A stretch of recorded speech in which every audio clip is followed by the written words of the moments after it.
பிருந்தாவனத்தில் பகவான் கிருஷ்ணரின் புல்லாங்குழல் கிட்ட கோபிகைகள் கேட்டாங்களாம். ஹே புல்லாங்குழலே, நீ எப்பவுமே கிருஷ்ணர் கூடவே இருக்கிறியே, இதோட ரகசியம்தான் என்ன அப்படின்னு கேட்டதுக்கு புல்லாங்குழல் சொன்ன பதில்: நான் ஒரு சாதாரண காட்டு நாணல்.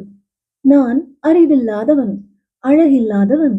எனக்கு எந்த தகுதியும் கிடையாது. எனக்கு யாரையும் கவர்வதற்கு உண்டான கலையும் தெரியாது. ஆனா பகவான் கிருஷ்ணர் என்னுடைய இந்த இயல்பை பெரிய பண்பாக கருதுகிறார், மகிழ்ச்சி அடைகிறார். அவர் எனக்கு கூறும் ரகசியம் இதுவே: நீ உன்னை காலியாக வைத்துக்கொள், அதற்குள் நான் நிறைகிறேன். என் மூலமாக அவரின் இசை உங்களை மகிழ்விக்கிறது. அதுபோல நீங்களும் உங்க இளமை, அழகு, குடும்ப பெருமை, திறமை, பணம், படிப்பு, சொத்து இதை பற்றிய கர்வத்தை விட்டு காலியாக வைத்திருந்தால் கிருஷ்ணர் உங்கள் ஒவ்வொரு அணுவிலும் அவருடைய அன்பையும் கருணையும் இரக்கத்தையும் நிரப்புவார்.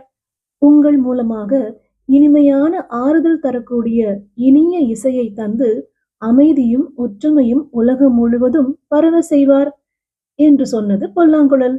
நாம் ஒரு கையால் இறைவனையும் மறு கையால் நம் அத்தியாவசிய உலக கடமைகளையும் இறை உணர்வோடு செய்து வந்தால் நாம் வாழ்வு எனும் குழல் இனிய கானம் இசைக்கும்.